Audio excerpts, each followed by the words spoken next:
Personnellement, par exemple, quand j'étais en apprentissage, c'est à ce moment-là, après tous les soirs quand je rentrais du travail, je me mettais sur, mes deep work et j'ai remplacé tout ce qui est jeux vidéo par deep work intense sur ce qui fonctionne et c'est comme ça que j'ai eu des résultats. Et je me suis pas soucié de toutes les choses qui pourraient m'arriver, j'ai juste commencé petit à petit et ensuite on croît.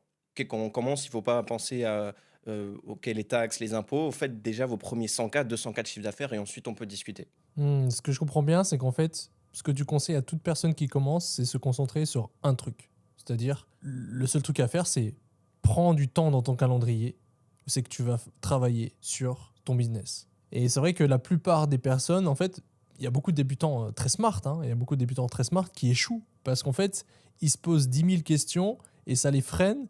Tandis que la personne à côté qui se pose pas de questions, qui est peut-être même moins intelligente, eh ben, elle va faire un truc, elle va tabasser, elle va échouer, elle va tomber, elle va se relever, elle va apprendre et du coup, elle va avoir des résultats beaucoup plus vite que la personne qui se pose plein de questions. Donc c'est vrai que ça, je suis d'accord avec toi. Le truc à faire, c'est de faire un truc à la fois. Le seul truc, c'est qu'en fait, je pense que les débutants, ceux qui commencent, ne savent pas ça.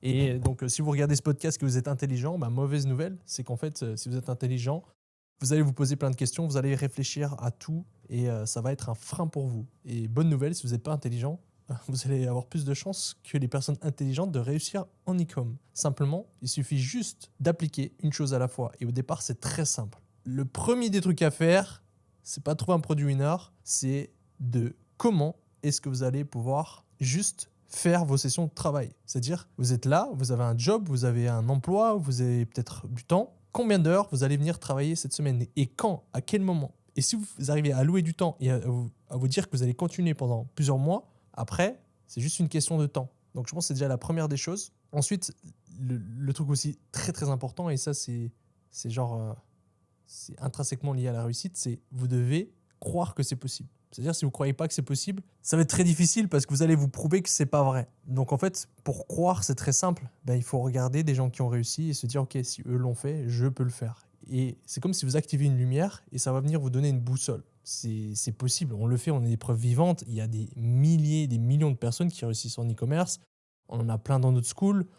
Même si vous regardez ce podcast, tapez dans les commentaires depuis quand vous avez commencé et comment c'est que vous avez commencé à faire plus de 10K de bénéfices par mois en e-commerce. Comme ça, tous ceux qui regardent ce podcast, ils vont pouvoir s'inspirer des gens qui ont déjà réussi. Et vous allez vite voir que ce n'est pas quelque chose de compliqué. Au contraire, ce qui est compliqué après, c'est de scaler à plusieurs millions par mois et à continuer à progresser. Ok.